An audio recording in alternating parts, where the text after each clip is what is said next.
Leo Daktari Samia anaendelea kuwa rais, baada yake tutafuata sisi ambao tuna umri wa chini, tutakuwa huko. Sasa ni lazima tumlinde yeye, tumuombee yeye, aongoze kwa amani na amalize kwa amani, ili mwingine atakayewezekana naye apatikane naye aongoze kwa amani. Changamoto ya sasa shewa, kila mmoja anafikiri anaweza akawa shewa mkoa, kila mmoja anafikiri anaweza akawa shewa wilaya, kila mtu anafikiri anaweza akawa mwenyekiti wa CCM. Haiwezekani. Ni katikati yetu hapa mmoja atakuwa shewa mkoa, ni katikati yetu mwingine atakuwa shehe mkuu, na hiyo ndio protocol. Akiingia shehe mkuu hapo wote tunasimama, ndio bosi kaingia. Na demokrasia ni ile mmoja anaongea wengine wanasikiliza. Hiyo ndio demokrasia kweli. Ndio maana shehe ulivyosikia ukuu wanazungumza wakasema hatuelewani, ndivyo ambavyo hatuelewani na wanataka kila kitu waseme wao. Walimkadiria umri mfupi, akatutawala kwa miaka 6. Mwenyezi Mungu akamchukua mja wake, lakini hakubaguliwa, si Waislamu si Wakristo, sote tulimuombea. Baada yake, kwa mujibu wa katiba ya nchi, sio zawadi. Yani Dr. Samia Suluhu Hassan kuchukua hii nchi na kuwa mtawala sio zawadi, ni kwa mujibu wa katiba ya nchi. Rais akifa, makamu wa rais anakuwa rais. Na ikumbukwe, makamu wa rais anapita na mgombea na yeye kuomba kura. Ndio maana katiba yetu inamwambia akifa huyu utatawala wewe, kwa sababu na wewe ulipita kuomba kura. Kwa mujibu wa katiba, Dr. Samia akachukua nchi na mpaka sasa anaenda nayo vizuri. Si Waislamu si Wakristo, wote tunamuombea. Sasa kwa nini sasa tunamuombea maalum? Tunaendelea kumuombea kama ilivyo kawaida yetu wanadini, Waislamu, Wakristo, Buddha, Hindu na kila mwenye kuamini kwa namna anavyoamini, kwa sababu yule rais ndio mkuu wa nchi, ndio amiri jeshi mkuu wa majeshi yote ya nchi yetu, wa majeshi ya ulinzi na usalama, ndio amiri jeshi mkuu.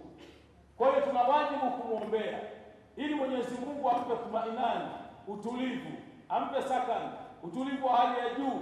Mwenyezi Mungu amwezeshe, na kama kuna kitu chochote kinaweza kumuumbisha kisimkurubie.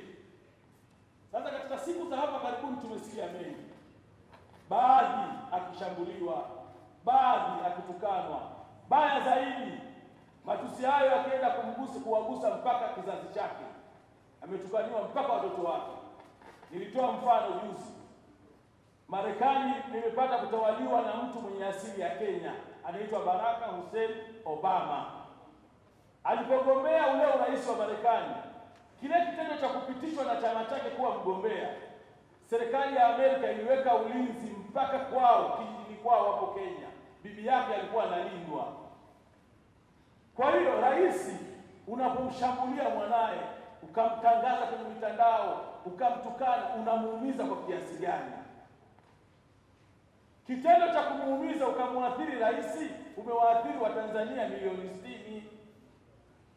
Leo tunalilia madaraja yetu, alhamdulillah yanaenda kuisha hapo sisi. Nguvu za umeme zinajengwa huko, miradi inaendelea. Rais akaanza tena kuanza, mwanangu ametukana, mwanangu amefanya hivi. Maana yake umeingiza kitu ambacho kimewadhuru Watanzania milioni 60. Kwa tunamuombea Mwenyezi Mungu pia aendelee kumpa shajaa na uvumilivu, na Mwenyezi Mungu aendelee kumsimamisha, asimame imara, lakini Mungu amlinde yeye na kizazi chake. Mungu amlinde yeye na familia yake. Mungu amlinde yeye na kila mtu wake wa karibu mwenye nia njema ya kumsaidia kuiongoza nchi hii.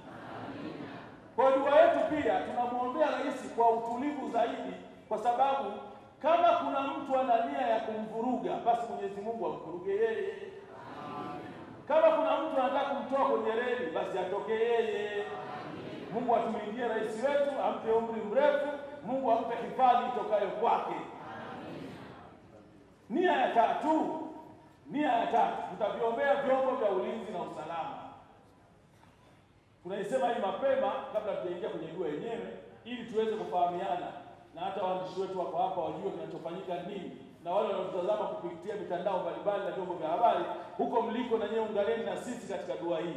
Tunaviombea vyombo vya ulinzi na usalama vya nchi hii. Kwa sababu gani?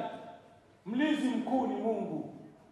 Vyombo vya ulinzi na usalama vina taaluma ya hali ya juu, hasa vya Tanzania.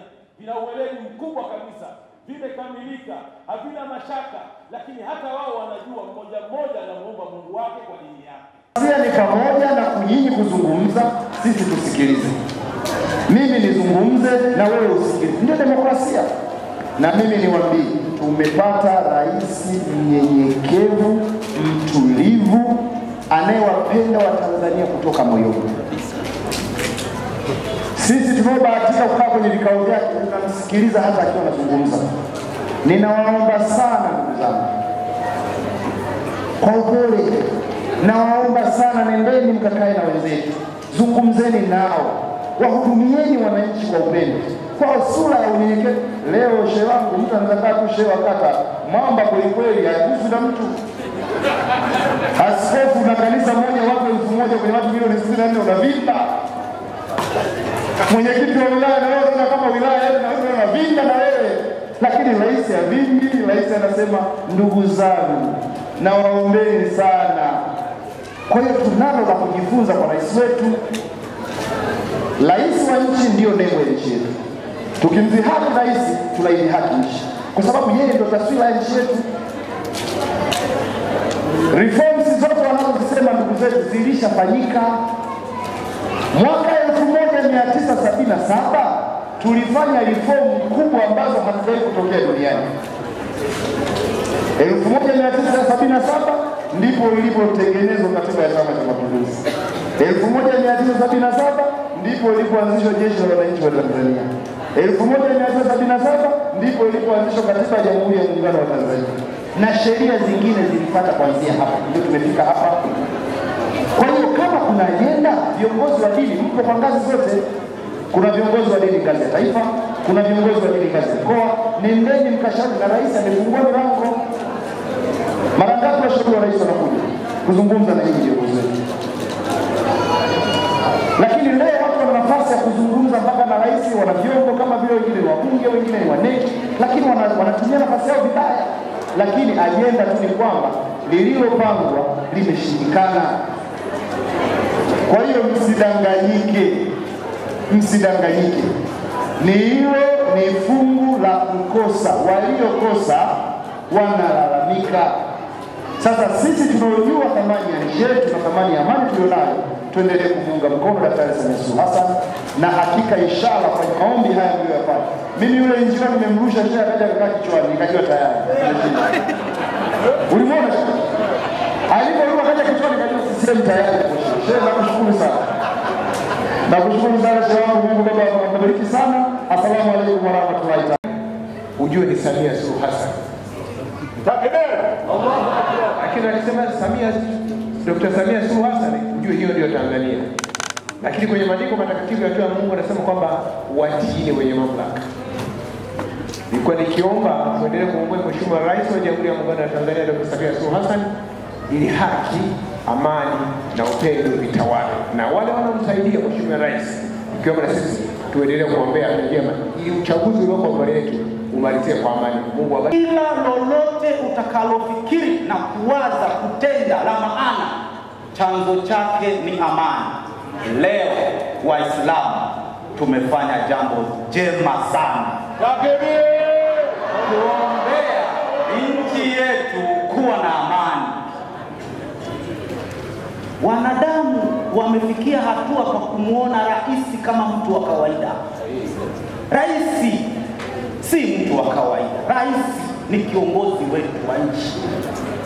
Ana heshima kubwa katika Uislamu, katika Ukristo. Tunaelekezwa kuwatii na kuwaheshimu wanaotawala.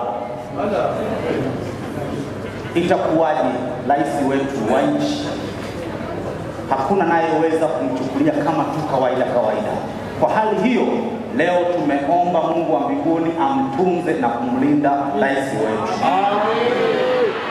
Hata hivyo, mwaka huu tutakuwa na uchaguzi. Tumemwomba Mungu wa mbinguni ailinde nchi yetu, tufanye uchaguzi salama na tuvuke salama, tuendelee salama.